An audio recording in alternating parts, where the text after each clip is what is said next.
According to your knowledge of the subject dawah, what is the most important verse in the Quran which gives instructions about passing the message of Islam to non-Muslims? As I mentioned earlier, there are hundreds of verses in the Quran which speak about dawah. Many verses give the methodology.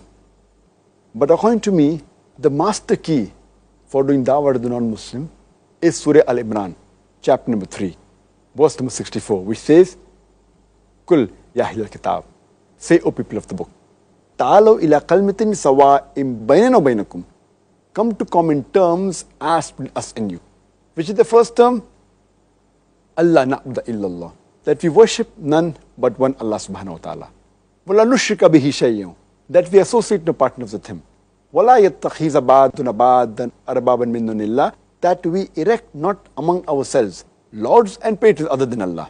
Fa'in tawallu, if then they turn back, faqul ishhadu, say ye bear witness, bi anna muslimun, that we are Muslims bowing our will to Allah subhanahu wa ta'ala. So this verse of the Quran, though it's addressed to the Ahl Kitab, it can be used for any non-Muslim.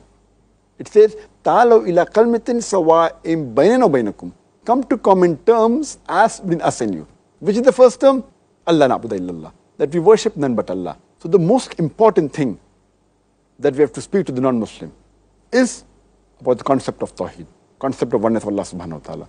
We can start the topic by asking him that what does he feel is wrong with Islam and what things that interest him. But your main focus should be, you have to come to the main point of avoiding shirk and believing in one Allah subhanahu wa ta'ala, Tawheed. Unless you don't come to Tawheed, your dawah will be useless. You can start with other things, scientific aspects and other things that interest him, literature, maybe history.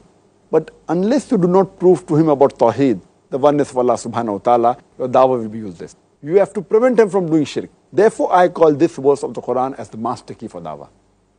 Otherwise, there are many other verses, including Surah Nahl, chapter number 16, verse number 125, which says, Udu ila sabili rabbika bil hikmah, wal ma'azit al hasna, wajadil billati ahsan. Invite all the way of thy Lord with wisdom and beautiful preaching, and argue with them and reason with them in the ways that are best and most gracious. So ya Allah subhanahu wa ta'ala tells us that when you do dawah, you have to do with hikmah and husna in ways that are best and most gracious.